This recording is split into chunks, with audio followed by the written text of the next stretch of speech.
Assalamualaikum warahmatullahi wabarakatuh. Selamat datang di ruang literasi dan eksplorasi makna.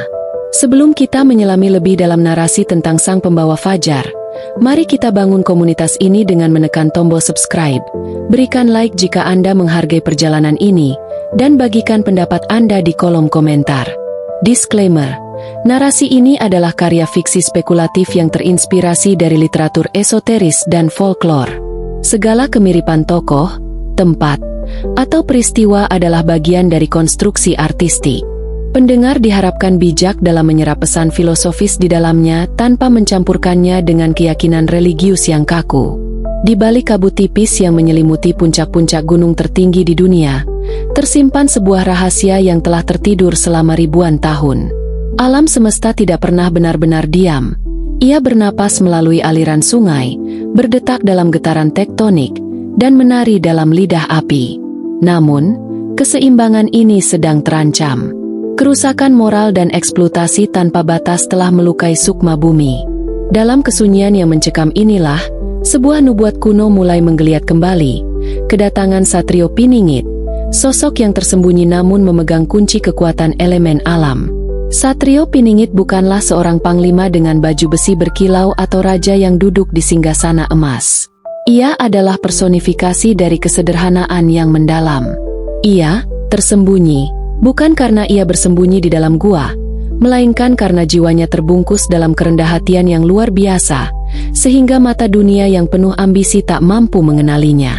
Kekuatannya tidak berasal dari senjata buatan manusia, melainkan dari resonansi murni dengan 5 elemen dasar yang membentuk semesta. Langkah pertamanya dalam memahami takdir dimulai dari elemen tanah. Tanah adalah simbol keteguhan, kesabaran, dan sumber kehidupan. Satrio Piningit memahami bahwa untuk memimpin, seseorang harus belajar menjadi alas bagi kaki orang lain, memberi tanpa pernah meminta kembali, seperti bumi yang menumbuhkan benih tanpa menuntut pujian.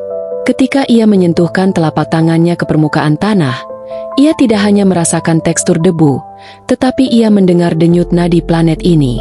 Di saat dunia sedang dilanda kekacauan dan perpecahan, ia menyerap energi ketenangan dari dalam perut bumi untuk menstabilkan jiwanya sendiri. Ini adalah pondasi utama. Tanpa penguasaan atas elemen tanah, seorang pemimpin akan mudah goyah oleh badai pujian maupun cercaan. Setelah menguasai keteguhan, ia beralih pada elemen air. Air mengajarkan tentang adaptasi dan kelembutan yang mampu menghancurkan karang yang paling keras sekalipun. Satrio Piningit belajar untuk menjadi seperti air yang mengalir. Ia tidak menentang hambatan, tetapi mencari celah untuk melaluinya dengan tenang.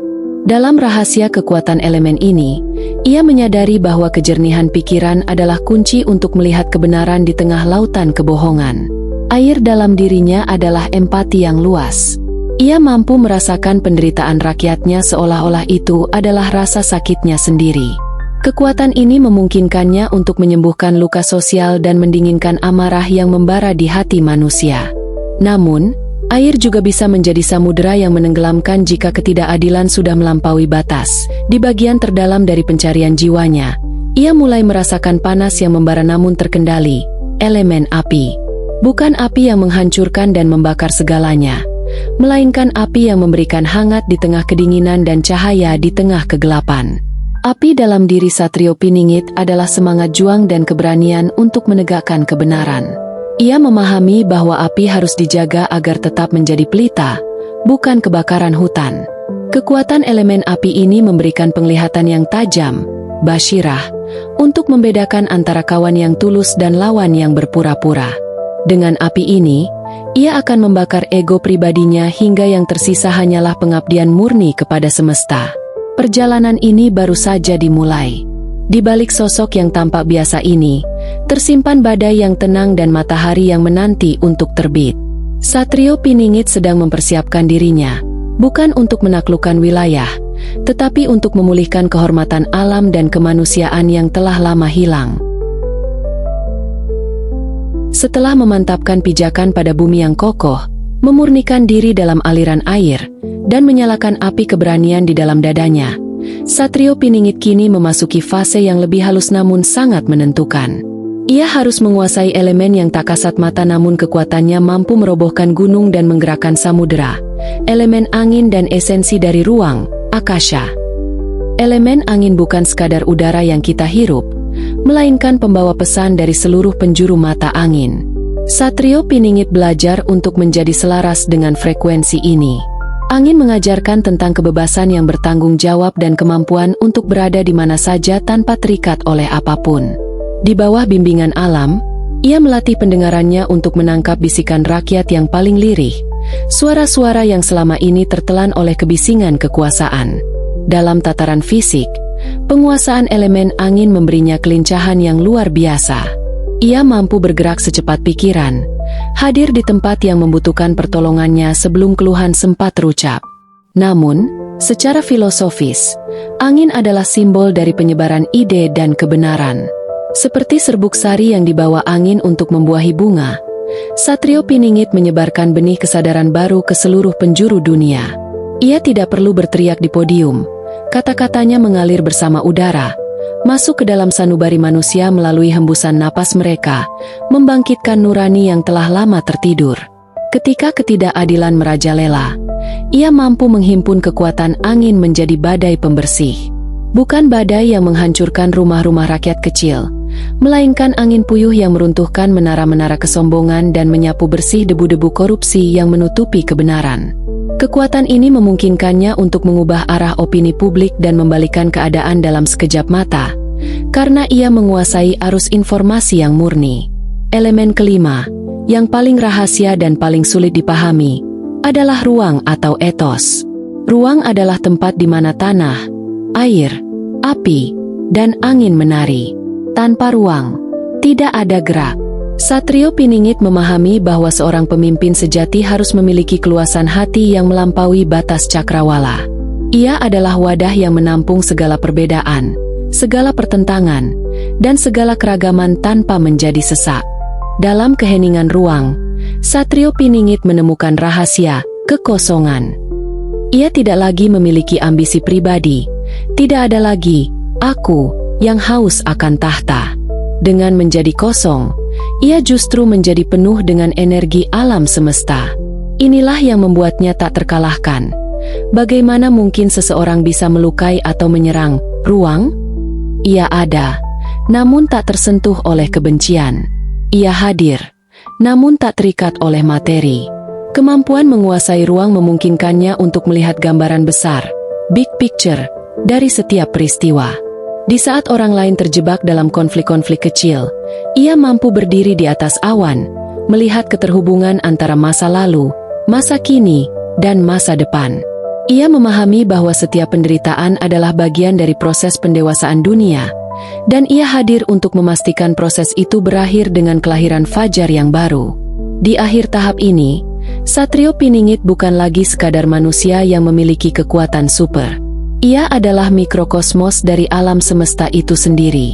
Tubuhnya adalah tanah, darahnya adalah air, semangatnya adalah api, napasnya adalah angin, dan jiwanya adalah ruang. Penyatuan kelima elemen ini menciptakan sebuah perisai energi yang disebut sebagai wibawa sejati. Wibawa ini tidak menakuti, tetapi menundukkan dengan rasa hormat. Hewan-hewan liar menjadi tenang di dekatnya, tumbuhan tumbuh lebih subur di bawah naungannya, dan manusia merasa aman dalam kehadirannya. Inilah rahasia mengapa ia disebut Piningit. Kekuatannya tidak dipamerkan dalam demonstrasi fisik, melainkan dalam perubahan harmoni lingkungan di sekelilingnya yang terjadi secara alami. Kini, dengan 5 elemen yang telah bersatu dalam dirinya, Satrio Piningit siap untuk melangkah keluar dari bayang-bayang. Namun, dunia yang ia hadapi bukanlah dunia yang mudah. Para penguasa kegelapan yang telah lama nyaman dengan kekacauan mulai merasakan getaran kebangkitannya. Mereka mempersiapkan jebakan dan tipu daya untuk menjatuhkannya sebelum ia benar-benar tegak di atas bumi. Perjalanan sang pembawa cahaya semakin menantang. Bagaimana ia menghadapi konfrontasi pertama dengan kekuatan-kekuatan yang ingin mempertahankan kegelapan? Setelah menyatukan 5 elemen di dalam dirinya, Satrio Piningit tidak lantas turun ke tengah kota dengan pengumuman besar. Sebaliknya, ia mulai bergerak di antara kerumunan sebagai sosok yang tak dikenal, seorang pengelana jiwa yang memperhatikan denyut nadi masyarakat. Inilah fase di mana kekuatan elemennya diuji bukan oleh alam, melainkan oleh kompleksitas ego manusia dan sistem yang telah membusuk. Ia menyadari bahwa musuh sesungguhnya bukanlah individu tertentu, melainkan kabut kegelapan yang telah menutup mata batin banyak orang. Langkah awalnya membawa dia ke tempat-tempat di mana ketidakadilan paling nyata terlihat. Ia tidak menggunakan kekuatan apinya untuk membakar gedung-gedung para penindas, melainkan menggunakan elemen air untuk membasuh kesedihan mereka yang terpinggirkan. Namun, kebaikan yang ia lakukan mulai menarik perhatian yang tidak diinginkan. Para pemegang kendali narasi, mereka yang hidup dari perpecahan, mulai merasa terancam oleh ketenangan yang dibawa sang pembawa fajar. Fitnah mulai disebarkan. Menggunakan elemen angin yang telah mereka putarbalikan menjadi propaganda, mereka menyebutnya sebagai penyesat, seorang pemimpi yang berbahaya, atau bagian dari agenda rahasia yang merugikan. Disinilah Satrio Piningit menunjukkan kekuatan elemen tanahnya yang sejati. Ia tetap diam dan teguh. Ia tidak membalas kata-kata dengan kata-kata, karena ia tahu bahwa kebenaran tidak butuh pembelaan yang berisik. Seperti gunung yang tetap kokoh meski dihantam badai salju, ia membiarkan semua fitnah itu lewat tanpa sedikit pun menggoyahkan keyakinannya. Ia memahami bahwa karakter seseorang adalah takdirnya, dan ia memilih untuk tetap menjadi emas meskipun dibenamkan dalam lumpur. Dalam perjalanannya, ia akhirnya berhadapan langsung dengan sosok-sosok yang mewakili energi negatif dunia. Mereka adalah individu-individu yang telah menjual elemen batin mereka demi kekuasaan materi. Dalam sebuah pertemuan sunyi di batas kota, seorang pemimpin bayangan mencoba menyuapnya dengan kemegahan duniawi. Satrio Piningit melihat melalui mata elemen apinya.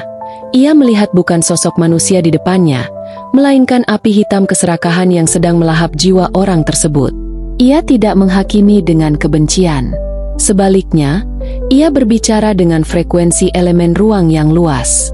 Suaranya bergema bukan di telinga, melainkan di kedalaman nurani lawannya. Ia memberikan pilihan, kembali selaras dengan alam atau hancur oleh beban ketidakseimbangan yang mereka buat sendiri. Namun, kegelapan seringkali terlalu angkuh untuk mengaku kalah. Serangan fisik dan metafisik mulai diarahkan kepadanya. Namun, setiap serangan itu seolah-olah menghilang ke dalam ruang kosong. Satrio Piningit tidak melawan. Ia hanya membiarkan energi negatif itu kembali kepada sumbernya, sesuai dengan hukum alam yang tak terelakkan. Ujian sosial ini juga menjadi momen bagi Satrio Piningit untuk mengenali sel-sel tidur, orang-orang biasa yang memiliki benih kejujuran namun selama ini tertekan oleh sistem. Melalui resonansi elemen angin, ia mulai berkomunikasi secara batiniah dengan mereka. Tanpa perlu rapat rahasia atau organisasi formal, orang-orang ini mulai merasakan dorongan untuk berbuat baik, untuk jujur, dan untuk mulai peduli pada alam. Ini adalah bentuk revolusi yang unik. Bukan revolusi berdarah, melainkan revolusi frekuensi. Satrio Piningit bertindak sebagai dirigen dalam orkestra semesta, menyelaraskan kembali nada-nada sumbang dalam masyarakat. Kekuatan elemennya bekerja di balik layar, memperbaiki jaringan empati yang telah terputus antar manusia. Ia mengajarkan tanpa menggurui, memimpin tanpa memerintah. Masyarakat mulai merasakan perubahan atmosfer. Cuaca terasa lebih bersahabat.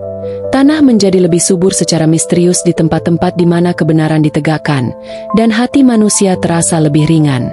Namun, gesekan antara tatanan lama yang korup dan tatanan baru yang dibawa Satrio Piningit semakin tajam. Dunia sedang berada di ambang pergeseran kutub kesadaran. Para penjaga kegelapan kini menyiapkan serangan terakhir, sebuah upaya untuk memadamkan cahaya sebelum ia mencapai puncaknya. Satrio Piningit tahu bahwa saatnya untuk keluar sepenuhnya telah tiba, dan itu memerlukan pengorbanan yang tidak sedikit. Ketegangan mencapai titik didih. Akankah Satrio Piningit mampu menjaga keselarasan elemennya saat seluruh dunia tampak berbalik melawannya? Dunia kini berada di persimpangan jalan yang paling kritis dalam sejarah. Kekuatan-kekuatan lama yang telah lama menguasai sumber daya dunia tidak lagi hanya menggunakan fitnah, melainkan mulai mengerahkan teknologi pemusnah untuk mempertahankan dominasi mereka. Mereka menciptakan mesin-mesin yang mampu memanipulasi cuaca secara paksa, menggali bumi hingga ke intinya demi energi yang merusak, dan menggunakan gelombang frekuensi rendah untuk mengendalikan pikiran massa. Inilah saat di mana Satrio Piningit harus menunjukkan bahwa teknologi buatan manusia, betapapun canggihnya, tidak akan pernah bisa melampaui kedaulatan elemen alam yang murni. Para penguasa kegelapan meluncurkan serangan berupa gelombang elektromagnetik yang dirancang untuk menciptakan kecemasan massal dan memecah belah persatuan manusia. Udara dipenuhi dengan kebisingan yang tak terdengar namun merusak jiwa. Di tengah kekacauan ini, Satrio Piningit berdiri di sebuah dataran luas yang menjadi titik temu energi bumi. Ia mulai melakukan sinkronisasi dengan elemen angin. Ia tidak melawan gelombang buatan itu dengan kekerasan, melainkan dengan menciptakan resonansi harmonis.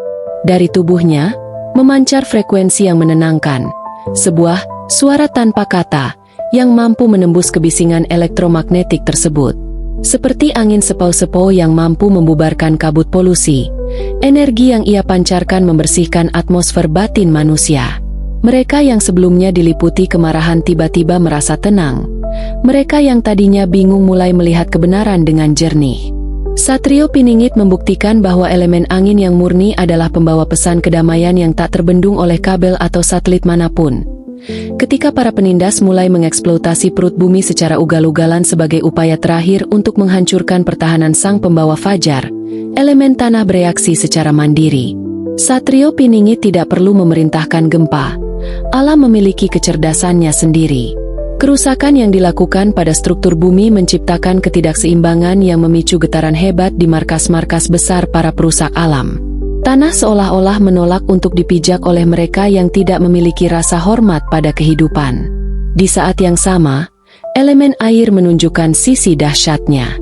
Lautan mulai bergejolak, dan sumber-sumber air di kota-kota besar yang korup mulai mengering. Sementara di tempat-tempat di mana keadilan ditegakkan, mata air murni muncul dari celah-celah batu. Satrio Piningit berdiri sebagai penengah. Ia menggunakan otoritasnya atas elemen air untuk mencegah kehancuran total. Namun ia juga membiarkan alam memberikan pelajaran yang diperlukan.